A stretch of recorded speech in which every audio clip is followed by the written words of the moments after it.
Hei, pole ammu näinud, aga tahtsin siis öelda, kus ma olen olnud, mis ma olen teinud ja teha lühimalt informatiivse, mis toimub. Nimelt siis homme, see on neljapäev, 16. lendan ma Aasiasse. Ja miks mind ei ole ammu videosid, miks ma ei ole teinud videosid, on just see, et ma olen teinud tööd, raha teeninud, et ma saaksin Aasiasse lennata. Aasias siis plaanis on külastada, ma veel ütle midagi kindlalt, aga plaanis on külastada siis Taid, Kambodžat, Vietnami ja Filipiine. Aga noh, see, mis seal elu toob, seda ei tea midagi. Ainuke asi, mis on kindel, on see, et ma homme siis maandun Bangkoki. Ja noh, minuga on ka kaasast igast sulelisi ja karvalisi, eesotsas siis teie kõigi lemmik Simon Bettai. Nii et noh, reis tuleb arvatavasti pull, aga ainuke asi, mis mul veel puudu on üks korralik reisiseljakott.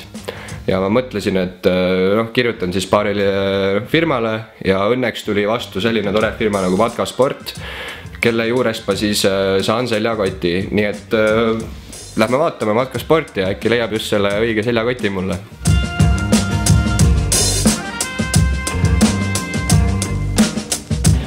Nii, oleme siis tulnud Ülemiste Matkasporti ja lähme otsime kellegi, kes saaks minuga rääkida seljakotile. Tere!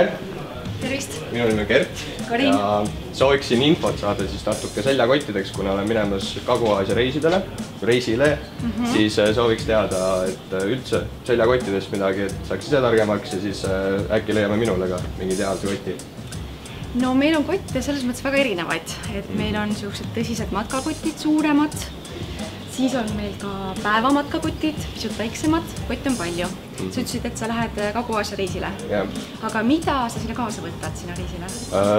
Mul on siis 3 asja, mis ma tahaksin, et oleks kotis. Esimene on siis, et ta oleks käsipagasisse mahtuv. Teine on see, et ta mahutaks tehnikat, nii kaameravarustus kui ka läpakat. Ja siis kolmas oleks see, et oleks turvalisuse võimalus. Kuna ma ööbin hostelites, siis seal võib olla selliseid kahtlased inimesi. Et sa mainid, et lennureis, et soovid käsipagasisse panna, siis on see 55 centimeetrit on see pikkus või mõõt, kõrgus tähendab. Et vaatame siis midagi sinna kanti. Ma kujutan ette, et see võiks olla umbes 40-50 liitrit maksimum. Et näiteks, mis ma esmalt sulle pakun, võib-olla on üks Fjällräveni kott, Rootsi firma, siis Polaarrebase logoga. Et miks ma selle kohe võtsin, oli see, et sa ütlesid, et sa lähed Aasiasse, kus on tegelikult ju soe kliima. Et see võrk on seljale hästi hea, et selg hingab. Et üks variant on see kott. Näitan funktsioonid ka ära, et tegelikult hästi lihtne, hea kott. Et saad oma varustuse niimoodi nagu kohvri põhimõtteliselt kätte. Et kukkud lahti.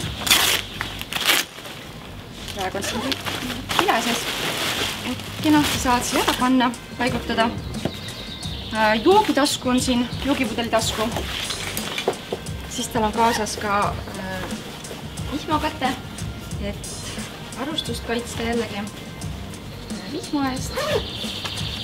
Et selles mõttes päris hea kott, kuigi ainult kui ma hakkan mõtlema, et tegelikult tal on see teema, et see raam on ta siin kumer.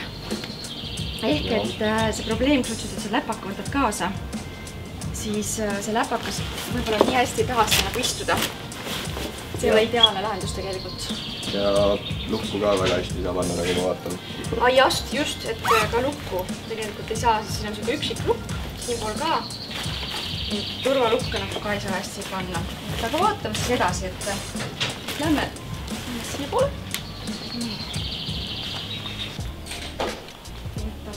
Wolfskini kotid, Saksa firma. Kui sa ütlesid, et sul on siis oluline läpakas, tehnika ja siia läheb see kindlasti kõik ära ja selg on selline tugevdatud ka pisut. Et näitan lähemalt siis. Ja ka lennuki käsi pagasisse siis mahub ära, et mõõdud on sellised, et pole absoluutselt probleemi ei teki. Ja kuidas ta siis siin käib? Ta läheb kohvri põhimõttel siis lahti.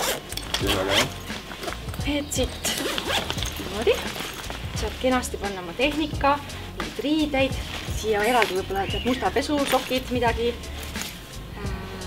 mõnusalt kohe ära jaotatud, pluss, kus sa paned oma läpaka, on siin selja taga eraldi osakond täiesti, läpakale tugevdatud ja kõik. Et siis on jah, tegelikult on selline vetthülgav materjal, et sa ei peagi kergema sabinada, kindlasti peab vastu, aga kui nüüd läheb paduvihmaks, siis tegelikult on see võimalus võtta juurde selline vihmakate siis sellel kotil juurde osta. Muidugi. Aga siis ma vaatan korraks, kuidas nende lukkudega on. Sa ütlesid, et sul oleks vaja seda